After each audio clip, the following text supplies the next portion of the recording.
Renekton available to him because it wasn't banned away in the second ban phase this time. We picked it in the first pick phase, so it looked like EnVy had a little bit better of the deal when they were on blue side. And you talk about the fact that Gold Coin United also did not seem to draft to their exact strengths. We saw Solo on that Camille pick, maybe more of a takeaway.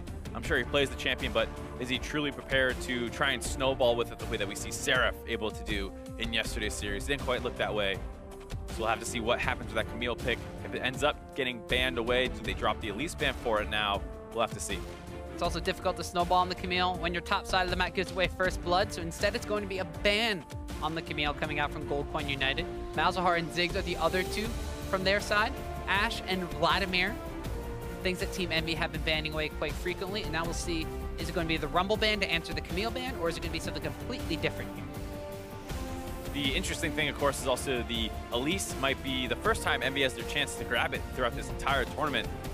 It's almost been perma-ban status here, so I'm sure EnVy weighing their options now. Elect to miss a ban. I wonder, we'll see. Try and hear it from production if there was a intentional or something, but for now, that leaves a lot of stuff open on the table. The Graves pick is still there, the Elise pick is up now, the Rumble pick is still available, and then you also have the Varus and things like that. So GCU, with the Rumble left open, decided to snatch that one up right away. So that's going to be a Rumble that can do very well into multiple tank matchups, and I was informed that they just ran out of time for that ban. So you mentioned all the options you get first pick right there. It's no surprise that they were hesitant to try to figure out what they exactly wanted to ban away. Instead, it's Gold Coin United mentioned picking up the Rumble. And now what is the response from EnVy? There's still a lot of things open. Varus has been left completely open. They've been picking that one first almost every single time. They could follow up with the Renekton, which, I mean, they're hovering over right now, but it doesn't have to be their final pick here. They've been going with the Zyra. They've been going with a strong jungle pickup. The Elise, like you said, has been left open. Graves is still available. They could take something extremely strong for Lyra in this first rotation. So many things open. They wanted picking the Renekton here for Seraph. Won him game number 2. Might as well try to go back to it. For the most part, Seraph has had good Renekton performances over the course of this tournament. Sometimes it hasn't been enough to actually win the game, depending on what he's up against. We saw in one of the times he was against the Nautilus. Nautilus survived the early pressure. Sure, he died a couple times, but then he's able to still do his job in team fights. This time around, going up against, once again, that carry pick in the Rumble. The snowball potential becomes a lot higher here for the Renekton. Gold Coin United snap picked their bot lane from game 1, which gave Team EnVy's bot lane, which is also the same from game 1, so much trouble. So EnVy responding in kind with the Zyra pickup, and Gold Coin United not wanting to have Mash's AD carry pool limited in the second phase of bans. Instead, it's going to be a lot of mid lane bans going through here. The Elise does actually want to getting banned through from Gold Coin United, but a Jace and a Talon ban from EnVy's side.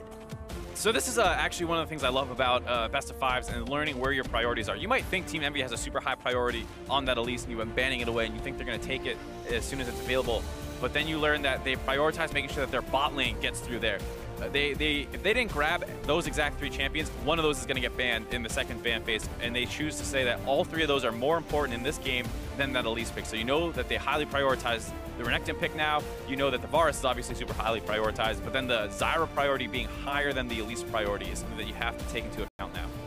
They are going to leave open the Elise in here for Lyra. Banned away the previous 2 matches on top of that Elise pick. Elise goes into the bans, Lee Sin goes through. This will be the first time we see Lyra on it in this best of 5 series.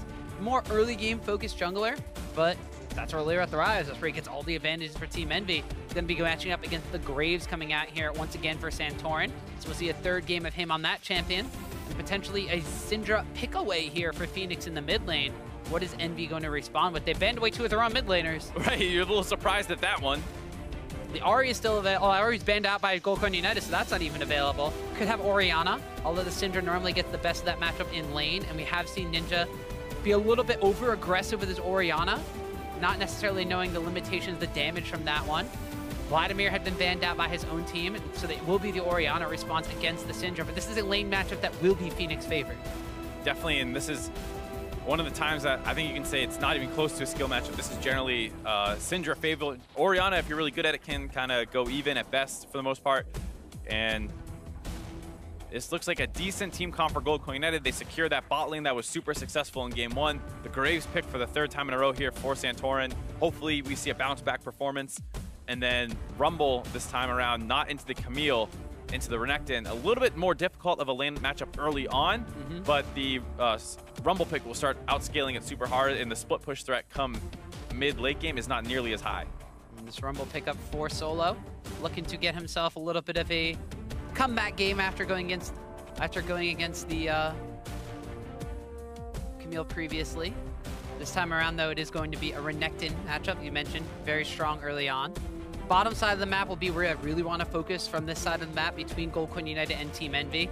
Goldcoin United got the best of them with this lane in game number 1, but Team Envy's bottom lane, unsung heroes of their matchup previously against United, and very strong in game number 2 to help them come out ahead in that one. You got to look at that last ban that they missed. You were trying to think that, well, what can you throw there? What's something that we know we want to like get rid of? Why not get rid of the Caitlyn or the Karma or something? It's obviously it felt like they were wrestling between, well, do we ban Rumble and then we give up this matchup, and we'd prefer to take the Renekton into Rumble so we can force their first pick with Rumble and we get the counter pick. You're weighing all these different options. And it's a little surprising to not see them just snap pick something that the enemy team prioritized that you don't have to think about at all if you can't come up with a ban there. So the Caitlyn would be an example. The Karma would be a potential example. And it's a little surprising to see them let that opportunity slip away there.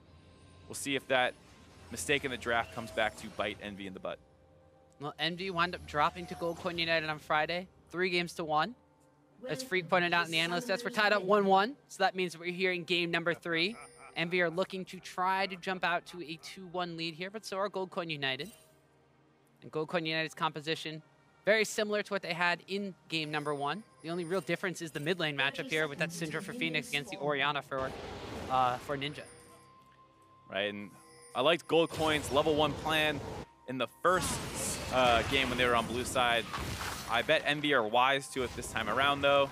And Lyra, like we said, also on the Lee Sin this time. So a lot stronger of an early game champion in terms of his dueling threat. Potentially not going to be as aggressive from Santorin. He had that nice red buff invade early on in game number 1. Looks like, though, that they are going to wind up hugging the mid lane here. He might be going for something very similar. There's a ward in the river, though. Does Envy see if they pop out from this side? If they hug that wall, I still think Envy's just barely going to notice that they're there. And they are starting on the top side. They actually do not. So Goldcoin United are able to sneak through a hole in the vision, put a ward back over the wall, and they are going to steal away the Raptor camp again. Lyra had them starting on this red side here. So they are going to try to collapse Santorin, about half HP from doing this Raptor camp. Ninja put a ward over the wall too, so they see this one. Lyra comes around the opposite side. Ooh, a failed flash from Santorin's going to seal the deal on his death. First blood goes over to Lyra. Disastrous level 1 there for Goldcoin United. You thought it might work out in their favor given the fact that they snuck past the vision on the slightly misplaced trinket board there. That's one of the things that is sometimes not given enough attention to is exactly where you place your trinkets if you're trying to snipe out that vision. There you see the fact that they went for the pixel brush ward as opposed to securing the complete vision on the actual ramp. A little bit of a mistake, but Goldcoin United throw their trinket ward over onto the red buff of Envy, alerting Envy to the fact that somehow they snuck past us at least. And then they know to wrap around instead. Lyra jumps onto him, and they're in a 3v2 situation. No help here because obviously Phoenix does not want to be super out of position at the start of level 1. Not able to get involved in that fight. Not a great start for Santorin when we talk about how important it is that he doesn't need to beat Lyra necessarily in the early game, but he needs to hang close to even with him. And Lyra gets the first blood and a much faster start on his jungle now. And not to mention, he's on a much faster and more early game-centric jungler in the Lee Sin pickup. We've seen Lyra get up close and personal against his opposing jungler, specifically Gilius in the match against United yesterday. Was not afraid to mess with him when he went for his second buff attempt. Santorin, though, has gone down to his bottom side of the map and has cleared out that red buff area, and while Lyra is matching on his own bottom side of the map, will not be able to contest if Santorin goes back up to the top side and focus down on his blue buff. So we may not see as much contesting around the bus as normal, but Lyra, a large amount of gold in his pocket, will wind up going back and buying an early mobility boost extremely quick on this Lee Sin pickup. That just screams that he wants to be all over the map. Right, it was a good decision there by Santorin to move into his bottom quadrant of the jungle to look for farm. If Lyra secures his red buff and moves up for a blue side steal, there's really not much you can do as the Graves pick in that situation. I'm trying to fight him as a level 1 Graves versus what could be a level 3 Lyra. So he goes on to clear his bot side. Lyra does not go for an aggressive invade. He instead focuses on finishing out his first clear. And like you said, going back and getting those early Moby boots. Runs up into the top lane, camping the brush now with Seraph. Making sure he's safe as he escorts that wave in. And now he's going to show him that ward. Yep, so Seraph and Lyra Two-man Wrecking Crew moving down towards the blue buff side of Santorin, and he is just finishing that one up. Lyra's Sonic Wave will not wind up stealing away a blue buff. So Santorin escapes with his life, but Lyra and Seraph still kind of on the hunt in the backside, putting some wards down, keeping track of where Santorin's going to be in this jungle because, as we mentioned before, this jungle matchup, specifically here for Gold Coin United versus Envy, going to be very, very crucial as to who's getting out ahead. And so far, Lyra's getting the upper hand. Or foot. Upper something, upper foot. A little bit of a surprising lack of ability to convert that advantage into something more tangible, though, on the side of Lyra. Camping the brush is, you know, I'm not sure why he thought that was necessary, considering Santorin was behind in that clear. Maybe he thought Santorin was just going to do like a red clear and move up right away, as opposed to doing a full bot side clear. But that's one of the tricky things about jungling, and why people who have game sense as junglers is so important, is because you don't always know exactly what the enemy jungler is going to do. And now Lyra, with those Moby boots, after being spotted on the top side, works his way down to the bot side extremely quickly, and Hakuho tries to kick things off. The flash route from Hakuho is not going to land. Sonic Wave, a resonating strike connects on the mash. The exhaust comes out there from Mad Life, so forcing a summoner spell out. They're not going to want to get a kill, but they do want to burn in some suns. Right, they get everything aside for the heal out of Mash Me. Overall, a great gank attempt there by Lyra, grabbing up that summoner advantage and maybe limiting what the enemy bot lane can do. This was something that we saw Envy have happen to them in one of their games yesterday, where they have the aggressive pushing lane of the Zyra Varus, but they got ganked extremely early on, and they could no longer play as aggressive as they wanted to. This time around, we saw how powerful the pushing power was on the side of GCU in game one, as Lyra taking a ton of damage, has to burn the heal. One more Dark Sphere, not going to wind up picking up a kill. Phoenix low on mana, can't run the chase through. Lyra has shown up, as is Santorin. Looks like they both just want to heal it, holding these waves for their mid laners. Both junglers going to try to secure this wave, push it in for the other one. And good early game for Phoenix so far this time around. Up a lot of CS over Ninja. 51 compared to 38, but Ninja, underneath his own tower, is going to stick around for a little while and CS those up. But going back to that bot lane advantage, you mentioned the fact that Envy had that pressure turned against them in their series against United. It was specifically the Lee Sin from the opposing side that was shutting them down. So now that in the hands of Lyra, we'll see if he's able to do the same thing. But Seraph on the top side, blew the equalizer from Solo early on for the wave clear potential, but Santorin winds up coming up here, does force the Dominus out. Seraph had flashed a little bit earlier, but they get the summoner spell out there, and they get trade down onto the top side. Good gank there by Santorin, helping protect his Rumble, who's, for the most part, actually doing extremely well in this lane matchup. Almost up 15 CS against the counter pick in the Renekton. Things looking much better around this time for Solo, who, you know, we were being a little critical of the fact that he was being given these carry champions, not like he doesn't have the ability to carry, but just wasn't the best option for the team. This time around, looking like it might have been the right choice. Solo overall throughout the promotion tournament has definitely stepped up a bit. He's always been known as a bit of an emotional player, and when he winds up falling behind, sometimes those emotions can really get to him, and he starts to make poor choices based off of that.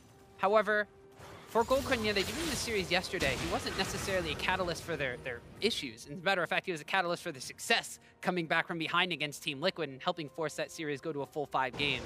This time around, as you mentioned, they're not sticking him on tanks, they're sticking him on carry champions, and that, of course, only exacerbates that issue if he does wind up falling behind. But so far, he's done a pretty decent job going toe-to-toe against Seraph. There was the Camille versus Rumble matchup where he was behind for pretty much the entire game, but his team wound up winning. But now, it's been a little bit left out to dry as Seraph and Lyra have made their way around, get the kick back onto the Rumble and take down Solo. The commentator's curse, just as we're saying he's doing a better job stabilizing this matchup. My bad. Meanwhile, Ninja in the mid lane, he's going to get opened up on. It's going to be a trade kill, though. Nice ultimate pulls Phoenix back under the turret.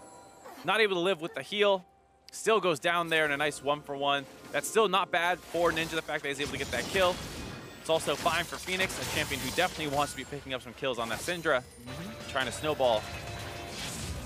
Solo has to teleport back up into the top side, equalizing out that teleport advantage. Now both junglers going to pop up into each other. Santorin finds Lyra in his own jungle. Lyra has to try to flash over the wall. It's going to be a smite to heal himself back up on the blue buff. Santorin gets the Inspire Shield, but Hakuho is shown back up. A couple of roots going to dissuade Santorin from that one, but that's the slight advantage that Santorin has going for a couple of long swords rather than stopping from the Moby boots like Lyra has. This is a great gank for Lyra to go for. He's able to avoid a lot of the vision that you see available on the top side for GCU. Nice Warthog kick into the wall. The flash was still down on the side of Solo. And during that time, Phoenix knowing where Lyra is now, wants to get really aggressive onto Ninja, flashes forward to secure the ultimate, but it puts him in range to get pulled in the turret. The heal not enough to keep him alive. And the reason that gank is so important for Lyra to pull off there is that it forces that teleport out of solo. And you're in the position now where you're worried about the bot lane potentially pushing in and forcing a dive, or because they're playing really aggressive now with that summoner advantage, a teleport coming in from behind. This just buys a lot of space for your bot lane, which is crushing this game, to keep their pressure up. It's also a really good answer for the gank beforehand. Seraph had already used his teleport to get back to lane after buying a Hex Drinker, then had to recall and walk all the way back to lane. So the gank following up after the walk back to lane forces Solo, like you said, to utilize the global. And now he's not going to be here to teleport into this potential gank on the bottom side of Santorin. Routes on the other side, but Lyra is here to answer that one. Flash away from Santorin as the Stranglethorns comes out from Hakuo. The heal winds up getting used there by Match to give him a little bit of a speed boost, a little bit of extra health. GCU's gank gets turned around. You see Lyra with that counter gank that he's so well known for, turning the aggression back around onto Santorin. And this is a scary thing, is when your bot lane's getting pressured super hard, you feel like you need to go down there and gank it, but you're weaker in that 3v3. So Lyra able to turn that one around. Now keeps the pressure up onto Santorin, just misses the Q follow-up onto Santorin. Would have been a little risky to go for, given the fact that Mad Life was still in range, might have gotten a shield on top of him, and then you risk getting turned around on. So Lyra, small victory, smites away the big Gromp, or the big Krug, gets that for himself. Ninja in the meantime getting aggressive underneath the tower to Phoenix. He's tanking that one up. Command Shockwave gets used for that one, even though Lyra is here. He cannot dive through onto that Ninja. A little bit too low for tanking 2 tower shots, but Seraph's wrapping around from the top side. Yeah, still a little pressured here by Phoenix, trying to clear out the minion wave. Does manage to do so, but Seraph's still on the backside. Yep, uses the unleashed power onto Seraph. It's full HP. Renekton will not go down. Meanwhile, bottom side, Hakuo and Apollo utilizing that pushing pressure, take down Mad Life. More kills for Envy. Another great early game. Another great early game here for Envy. Ninja's ultimate did not pull Phoenix forward, which is I think what he was going for with that shockwave, but they're still fine to kill on him because Seraph had roamed down from that top lane. We'll take another look at what happened in the bot lane here. Looks like it's going to be a fight started off by Hakuho. Lands another root onto Mad Life. He walks up aggressively trying to get the tether off, but gets chunked extremely low. An immediate flash ignite response from Hakuo to turn on the Mad Life. They understand the damage of their bottom lane combination extremely well. You'd expect it considering they played it pretty much every game except for one so far in the promotion tournament. You got to kind of question this. When do you start putting priority on the Varus and the Zyra? You have 22 CS advantage now for Apollo over MASH, and this is the matchup that you were winning in game number 1 that you just haven't, just because of one little assistance from Lyra. See, Ninja caught a little bit out of position there. Stun misses. Santorin goes over the wall. No ult or flash available. Santorin cleans up that kill. Quick collateral damage, quick response from GCU in the mid lane. Ninja pushing up a little bit too far. 3-man take him down. 3v1, not fair. Not fair at all, but Phoenix was the recipient of a 3-man gank prior. He wants a little bit of attention for himself this time around. Is at 1-2-1 now. A little bit of a CS lead, but things not looking great for GCU. Down around 2,000 gold, 12 minutes in. And like you said, the fact that Lyra was able to get down there and turn that play around the bot lane was extremely important for how this game shaped out. It just bought Lyra so much extra room to run with.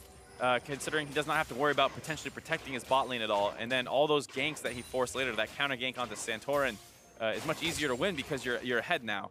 And I think a lot of it also comes down to the fact that, you know, Santorin died level 1, so Lyra had so many more options available to him in that early game.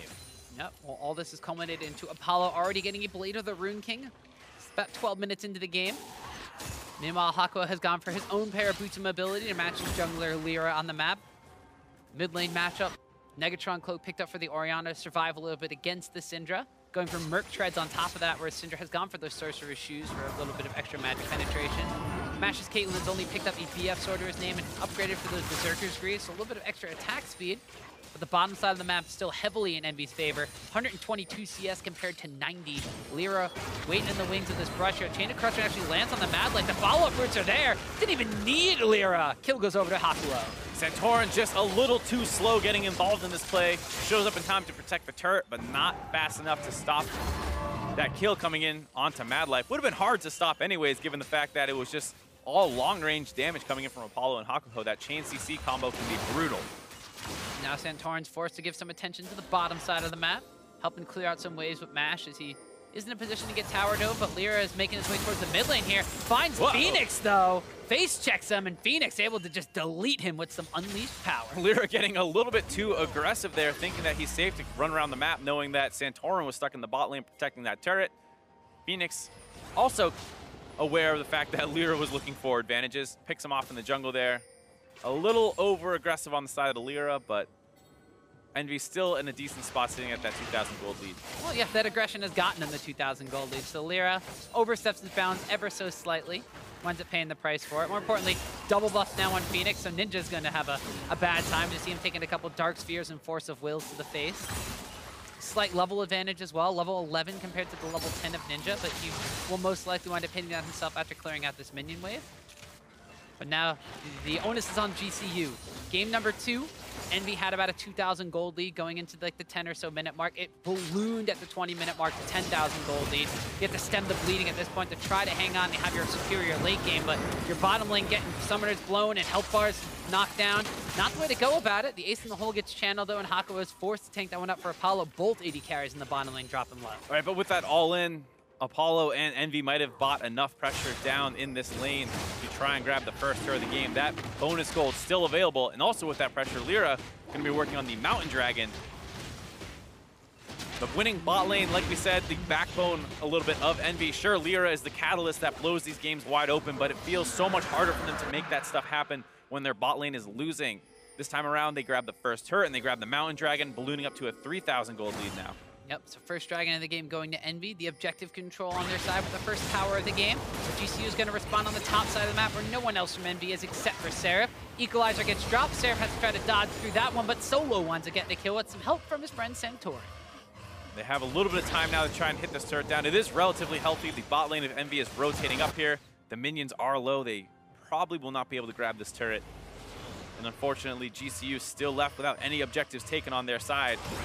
And gotta feel a little bit bad for Solo this time around. He's on the Rumble for the second time. This time, once again in the counter pick against Renekton, but he's doing much, much better, actually winning the lane for the most part on his own. Did a great job farming and not dying to any of the attempts by Envy, aside from that one gank attempt from the top side after he got himself a teleport advantage.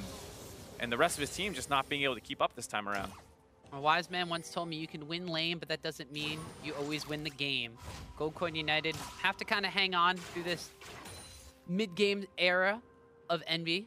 If they don't balloon a lead to the point where they did in game number 2, it could bode well for Gold Coin United. We've already said their strengths lie in their later game decision-making and their team fighting prowess. Although Envy, though, with their bottom lane on the top side, wailing away on this top side tower. Solo wound up having to go back and finishing his Landry Torment. Envy's Hako and Apollo get themselves the second tower of the game for their team. Now 29,500 compared to 28 or 25.8k gold in Envy's favor. Would have been hard for Solo to hold on to that turret. He had used his Rumble ultimate aggressively there to get that kill onto Seraph. The Equalizer being one of the best tools for holding on to turrets in 2v1 situations, but not an option there, so he instead backs off and cashes in on that gold.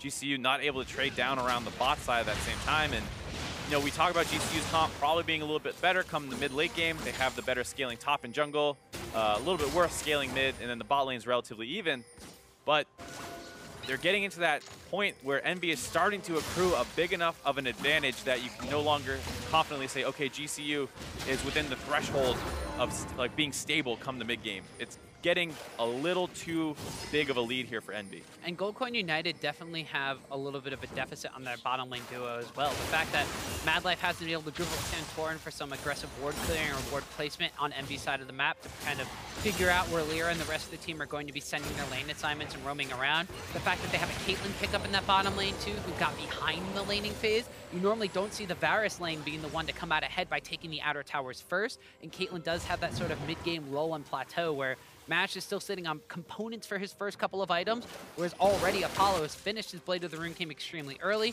has gotten the Zeal, goes back and immediately turns it into a Runon's Hurricane. So 2 completed items compared to pieces of 2 items.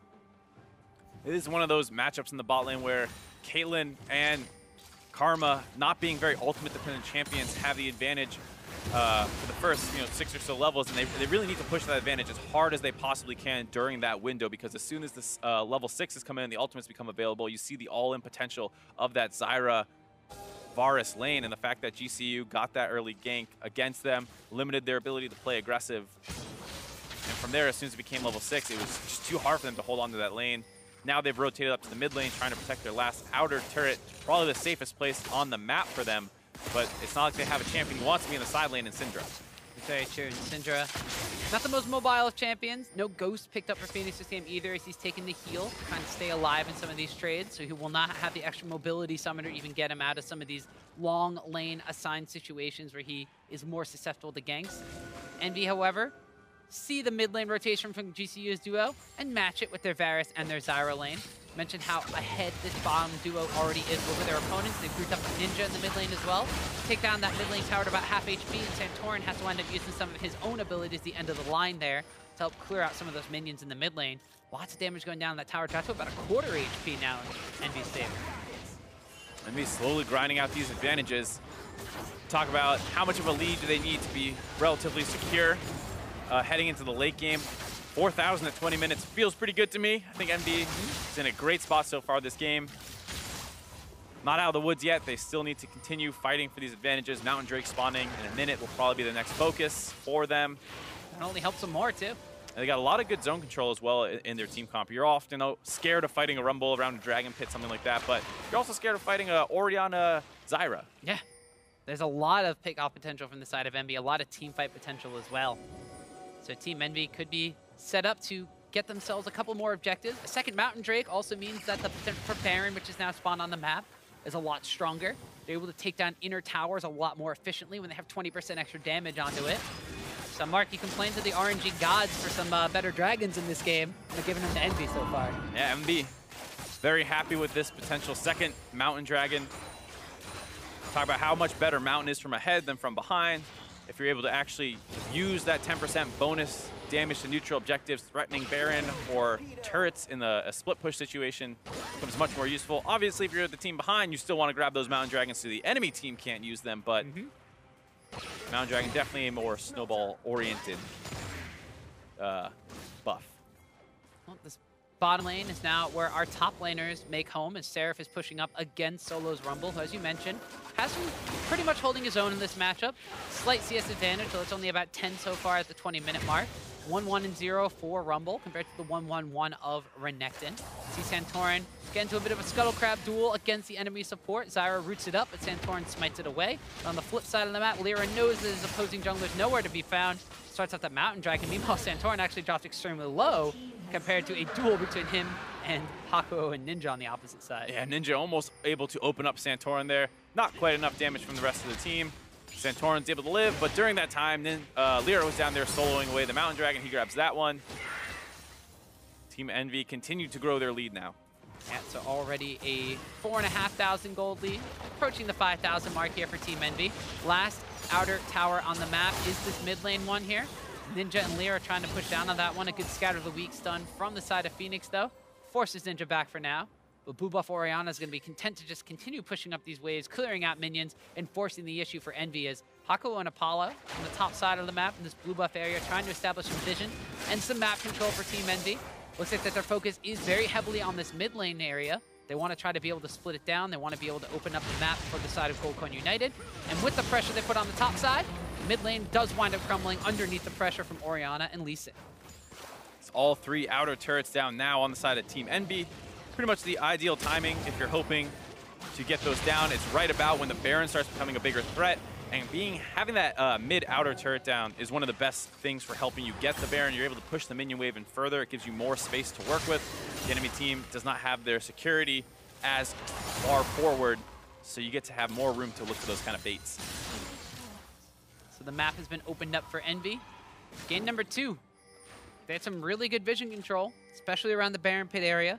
They had a larger gold lead at this point, though, and that was able to domino effect them into a couple of key pickoffs that let them get a Baron buff and let them eventually push into the base. There's also the split push factor coming out for them in that game with Sarah's Renekton, which is wheeling away on the bottom side. But Gold Coin United showing that they will not go quietly, taking the top lane tower, their first tower of the game for themselves. There's a lot of turrets still available on the side of Gold Coin United. They're able to start evening up these objectives. They can pull that gold lead a little bit closer. Not quite enough to be able to equalize, but We talk about GCU being potentially the better late game team fighting team, as well as, well, in terms of champions, as well as the fact as players and as a team, they seem to do that better. So any kind of objectives they can grab up go a long way to helping them back into this game. Lyra, not quite the tankiest Lee Sin quite yet, getting that early Hex Drinker to try and survive through the Phoenix Burst, as well as the fact that Solo on the Rumble, another magic damage dealing champion. A little late on his armor pickups, makes it a little bit harder to do the Baron, but Team EnVy have a lot of damage and a lot of turn-off potential as well. You have the potential Insect from Lyra, you have the long-range skill shot ultimate to lock people down out of Apollo, Hakuho as well. As soon as they start getting this deep vision down and baiting Baron, it's going to be a difficult time for GCU to really walk up and make sure that they're safe and not losing it. I really have to credit EnVy for their adaptation to focusing down on objectives. Not just the fact they've been able to push down more towers so far in between this game and the last one, but also their dragon control has been a lot better just in this series compared to the promotion tournament and their entire stint in the spring split of the North American LCS. Gold Coin United in game number 1 never really had a massive gold lead until towards the end stages of the game. They were going relatively even, if not slightly behind EnVy, but their advantages came in the fact that they were stacking up the dragons and EnVy was not. Even though there were ocean dragons in that game, they had sustainability. This time, EnVy's denying that as a comeback mechanic. The Equalizer gets used out by Solo here, but it's quickly flashed away by Ninja. They try to summon his spell for an ultimate. That's an ultimate, though, that was going to help in some of these objective fight situations. All right, but with EnVy postured around the bot lane, not going to quite need it for a dragon fight, most likely. Apollo pushing down the top lane during this time. A little caught out of position now. Santorin might be able to wrap around behind him here. Going to call off that pursuit, it looks like. And like you were saying, in game 1, GCU had great dragon control. They also smashed the top side of the map relatively early on. They had that 3K advantage early in the game, and then their bot lane, which was the same matchup, was actually winning at that time. So it was a lot easier for them to find openings to go for those dragons. Here, EnVy, with the early game going heavily in their favor, doing a much better job being on top of those dragon timings and actually grabbing them. And we talk about how they're a little bit, more advantageous, being able to snowball, playing into EnVy's style, where they're really, really happy seeing those versus something like a Cloud or Ocean Drake, which makes your macro decision-making the more important factor with those buffs. Well, they got a Cloud Drake spawning in about a minute and a half, so they may not prioritize that one. However, a third dragon for the game can't hurt. EnVy, though, have stalled out a teeny tiny bit. Gold Coin United were the last ones to get a tower on the top side of the map. All the outer towers are down in favor of Team EnVy, and they did have Apollo kind of split pushing on the top side of the map. Got that one down relatively low before Gold Coin United threatened to collapse on him. So GCU, by buying their time so far, have been trying to establish a little bit more vision control, specifically over the top side of this map. They know the Baron is up on that side. They know that they can rotate between this top side around Baron vision, potentially swoop down and try to get that mid lane outer tower for themselves to open up more ability for vision control on the map. It's also been buying a little bit of time for Mashme to kind of sit back and farm himself back up. Now completed his Infinity Edge, so he has 2-item Caitlyn, but he's still behind the 3-item Varus as he completed a full Maul the Malmortius. So buying a little bit of time for Caitlyn to kind of get over the hump in her build for now. They have stalled out a little bit, though, since they took down those outer ring of turrets. They're working on getting that Baron vision control right now, but Gold Coin United has done a good job thus far of keeping up a relatively defensive ring, making it so that they're able to track Lyra exactly what he's going for. They had that small pick-off attempt onto Ninja, who was able to escape. Flash still down from that one. EnVy working on that top side vision control. They can try and use that to grab that inner turret on the top side that you said, Apollo had already worked down pretty low. Maybe rotate from the mid lane up there, or they can fall back onto the Baron. We've got a lot of options here for how they want to use this pressure on the top side. Yeah, Team EnVy definitely have the pressure in this game, definitely have the gold advantage. 6,000 for themselves. 6 kills to 4 as well, and the 2 Mountain Dragons with the Cloud Drake now spawning. Ping's going down from EnVy side over towards the Baron. That top lane tower also extremely, extremely low in the HP department. All of EnVy, save for Seraph, grouped up on the top side of the map. The Renekton split push not yielding the results that they quite want it to. However, that is because Solo's Rumble still at a decent point in this game. So Mad Life trying to get some vision down will wander a little bit too far into the forest. Gets taken down by some roots and a Lee Sin as Hakuho gets the kill. Mad Life on Solo warding duty there. All too easily caught out of position. Mash baits out the ultimate from Ninja there. Easily Caitlyn netting out of that shockwave. And a tool down for EnVy, but they do get the pick off onto Mad Life. A lot harder for GCU to get vision control now, and EnVyUs going to take that opportunity to start off this Baron buff. Yeah, they've also pulled Solo's Rumble away from the bottom side, so while this is going on, Seraph is pushing on the bottom. Baron already down below 3,000 HP. There's no vision for GCU. By the time Santorin even gets to the backside of the pit, it's already gone down in EnVyUs' favor. Both teams over the course of this series showing a little bit of lackadaisical vision control. Now Seraph getting aggressive, goes and slices and dices and flashes way in the mid lane. It's caught on the Phoenix, and it's going to be Apollo picking up a kill. Nice teleport in there by Seraph, cutting off the backside of GCU, who are late checking that Baron buff. Was a little bit far forward, almost turned around onto, but Apollo lands the CC, letting them finish off Phoenix. They're going to grab this Cloud Drake now, and they got the Baron buff. Going to see how much they're going to be able to grab with it. It's a classic engagement from the Challenger series. You say, oh, you don't have a lot of engagement tools. What are you going to do? Flash Renekton stun? Well, after this teleport in, it's exactly what Seraph does. He gets trapped up, slice, flash, dice, stun. Right, and you saw how GCU was pushed up into that river there. The minion wave giving him the angle for that teleport. Able to hold Phoenix down long enough for the rest of his team to get in range to collapse onto that. And yeah, like we said, GCU being a little lazy with contesting that Baron. It is scary to walk up into a 4v5, but you need to do it, because otherwise you give that Baron away for free. After he got picked, you saw the team kind of hovering extremely far back, not respecting the double mountain extra damage, and you saw that right as Santorin was finally getting into range to potentially look at that Baron, it was already dead. Now that EnVy has the Baron buff on them, it's going to be the base cracker. They've taken the top lane inner tower. Bottom lane inner tower, Seraph is already pressuring down on. Meanwhile, Ninja is in the mid lane, putting pressure on that mid lane inner tower. So this inner ring of towers is now looking to be the target from EnVy all across the map. Lyra's joined up with Ninja in the mid lane. So that's going to be a 5th tower now falling down. Would not be surprised to see some rotations towards the bottom lane, because Seraph's got that one pushing up already. Yeah, EnVy going for all 3 lanes at the same time here. They have no teleport available. GCU still does, so they need to be a little careful about a potential force coming in from GCU, but they are extremely far ahead. And they're moving around the map to make sure that they get to these turrets as a team. No teleports coming in from GCU. They're stuck in their own base. EnVy with Baron buff looks way better than EnVy without Baron buff when you get to this point. I would hope a team looks better with Baron buff than without. I mean, it just kind of seems like once EnVy gets the Baron buff, they make the smart map movements. They know how to push up these lanes. They know how to go and pretty much match where the minion's going to be pressuring up. They've had this large gold advantage for a while, but they were stalling out in the mid game. But they get one catch on the Mad Life, they transition into a Baron, and all of a sudden it seems like the rotational play just falls into place. I mean, it's definitely, like we said before, much easier to play the game out after you get that Baron. The hard part is getting the vision control and getting the pick on the bait. And then what you do after the bait, if the enemy team's going to walk up, do you turn off and risk, getting nothing out of it, or do you continue forcing onto the Baron and risk a steal attempt? Those are the kind of tough decisions that really are the things that make teams start floundering in the late game. Once they have the Baron buff, it's usually much easier to play out from there. And especially when the enemy team is not even being that aggressive in their contest, it's a lot easier because you don't even have to decide between turning or staying on the Baron. You just finish it.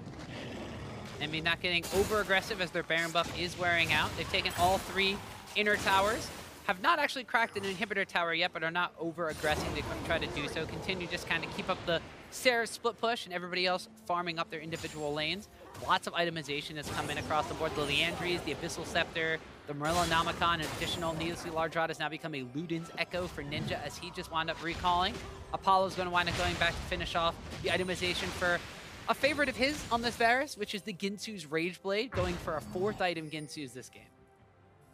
Yeah, he's got a little different look on the Varus and some of the other people who have been playing it on the recent patches. And overall, EnVy, good usage of their Baron buff. Knock down all the inner turrets.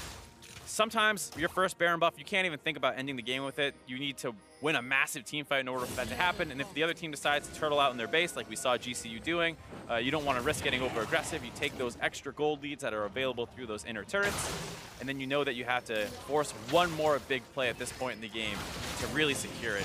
Most likely going to be a Baron. Nice steal there by Mad Life. Mad Life. They're going to need to get one more Baron, essentially, or one more big team fight around a major objective in order to close this game out. And they're extremely far ahead, about a 12K gold advantage, but they're still that one play away from really ending it. Yeah, well, they have 3 Drakes on their side, with an Elder Dragon spawning in about 2 minutes. So that could be the next objective they need, because that would be giving them a lot of extra combat power. And with how far ahead they are already, forcing a fight around GCU's base could just be as deadly as the game being over. Now Envy continuing to pressure up every single lane on the map. Seraph on the bottom side, Ninja in the middle. Duo lane from their side of Apollo and Hako on the top. And Lyra bouncing between absolutely everybody. Has gone and sold his boots of mobility on the flashback instead going for his Merc Treads. The early game advantage from the boots of mobility no longer being in effect. Instead just wants to have the extra magic resistance against this double AP threat from GCU. And the tenacity is Ninja getting caught out on a rotation towards the bottom side here. Command Shockwave is used, but it got Zanya's Hourglass up by Solo. Phoenix gonna get caught out in the Stranglethorns, flashes way to the other side, still gets knocked up, but does not wind up going down. Nice small little catch onto GCU there. Chunking out a bunch of MB. MB not gonna back away quite yet, though. Ninja continues to walk up aggressively. GCU having a hard time holding off this two-man push in the bot lane.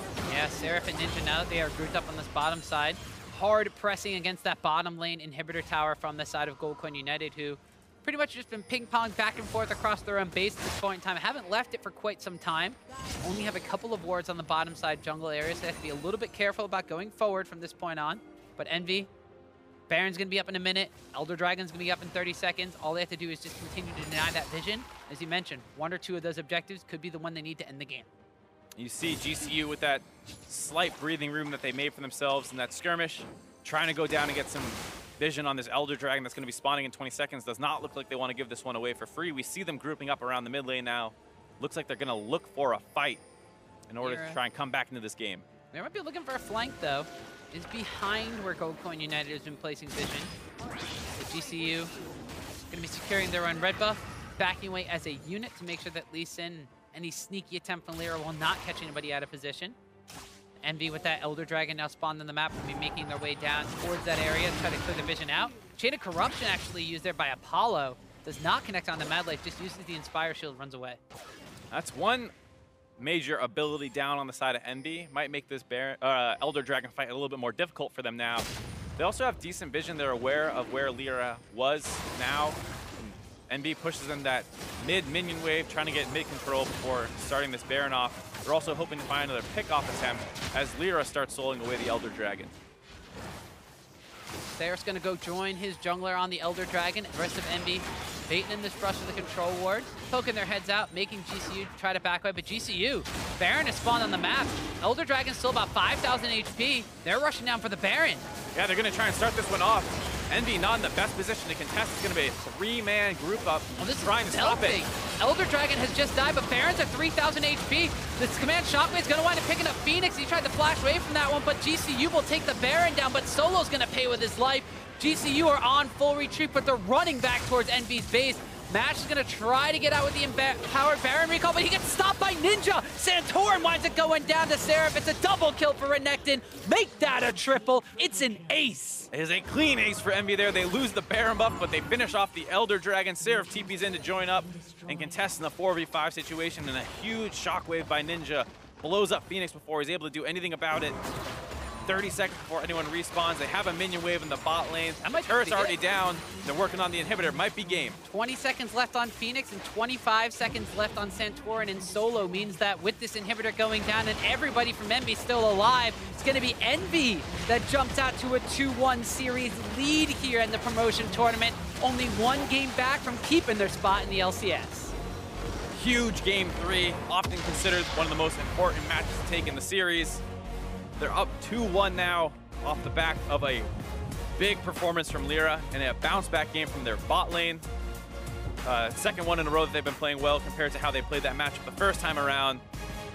Ninja and Seraph also doing pretty well, holding their own in their lanes, and that looked like a decent start for GCU. They were not actually able to turn it into anything. That first blood coming in right away onto Santorin put them at such a deficit. Really hurt their ability to play that early game out. Yeah, Santorin kind of seemed like he was a little non-existent that game. After dying to first blood from the failed invade, tried to get things going during the lane phase, tried to get a couple of ganks off with the Graves, but he doesn't pack any CC himself, packs a lot of damage, wasn't really able to lock anybody down. 1, 2, and 1 for Santorin, relatively quiet, but that bottom lane from Envy, as you mentioned, stepping up. They got a little bit of pressure from Lyra. That's all they needed to get those advantages over Mash and Mad Life in the same matchup that was in game number 1. But instead of falling behind and losing that game, they end as a combined total of 5-0 and 7 as a bottom lane. And what happened to Phoenix as well? This was supposed to be one of the star players for GCU. It was supposed to be the Lyra versus Phoenix show. Phoenix popping off in the early game. Game 1, there was a lot of trade kills. Game 2, basically a non-factor. And Game 3, once again, he was able to get a kill on the Ninja, was traded back on because Ninja pulled him under the turret. Yeah, Ninja definitely been holding his own against Phoenix, which is something we did not expect here. And he's been doing it on a multitude of different champions. He did it on the Talon, did it once on his own Syndra pickup, and has now done it on the Orianna. So these are champions that we had question marks for Ninja with his champion pool or his mastery on certain champions, and he's doing okay. He's doing fine. That's all he needs to do. I mean, this is exactly what you want out of Ninja. Go mostly even in the laning phase. Lyra gets you the advantage, and then from there, your team should be able to get enough of a gold lead that you can close it out. All right, so for more on that win from Envy, let's send it on over to the analyst desk. Thank you very much, gentlemen. Let's talk about the fact that, hey, Envy really starting to step up here. Another win now, 2 in a row, starting to really come online. Yeah, they really are. And once again, I mean, we keep talking about him, but Lyra, he had another great game. I think partly that's kind of gifted over to him by Santorin, but he made a big difference across the whole map. Yeah, and this is really becoming a serious thing for me where Santorin seems to have this panic thing kind of set in whenever he does see Lyra. Last game, it was a couple of the counter ganks, and he gets a little shaky in the playing out the skirmishes. And this time around, Azalea wanted to go over the magnificent level 1. Yeah, and I mean, basically, the ward getting placed over from GCU tips off Envy. Their mid laner can come up first. Santorin is tanking the Raptors. He has to actually smite for the heal because he's very low, and then flashing into the wall, giving over a free first blood, losing your smite, and then dying there, and then Lyra is able to come bot lane. You remember last game, they actually lost this bot lane pretty hard, but because there's a triple summoner forced by this early Moby Boots Lee Sin, he gets down there, they can win that lane, and then he's up on top side against Kobe. And here we go. Seraph gonna set him up with the Sun, so an easy Q land for the beginning. And start to get that Renekton right off to another good start. I think he's just playing super impressive League of Legends. I think that he made the Moby Boots pay off. And Moby Boots to me is always an interesting choice because there's that investment, right? It's risk versus reward. If you buy this and you don't make the ganks happen, you are kind of hurting yourself because Santorin actually ended up a level and a half above him because he was just hard farming after giving up that kill, whereas Lyra was trying to affect the map, and had that not paid off, it could have looked bad. Exactly. I mean, you really need to take advantage of opportunities with mobility boots, and he did just that. Yeah, so speaking of Lyra kind of giving opportunities and the rest of the team taking advantage, I want to talk about what's happened in the mid lane here because Ninja, I think both a beneficiary, but also playing better himself. I asked for some stats about how he was doing when these teams met on Friday.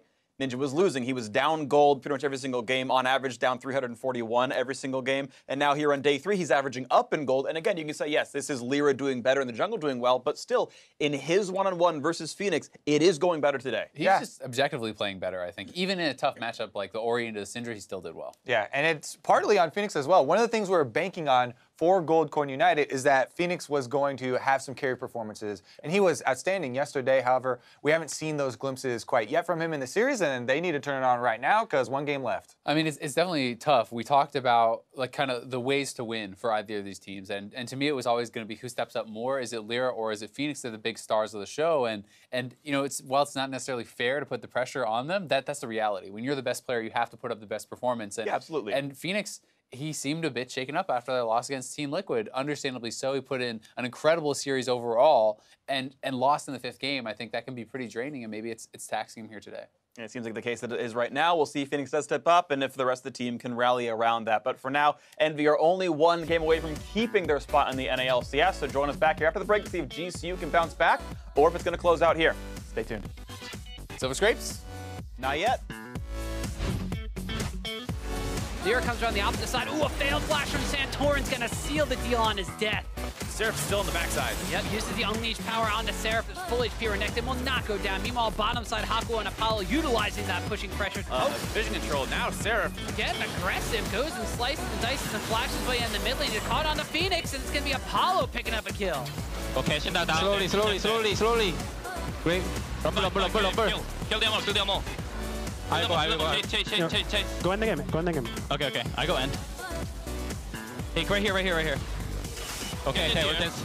I go end. Let's go bottom. Nice.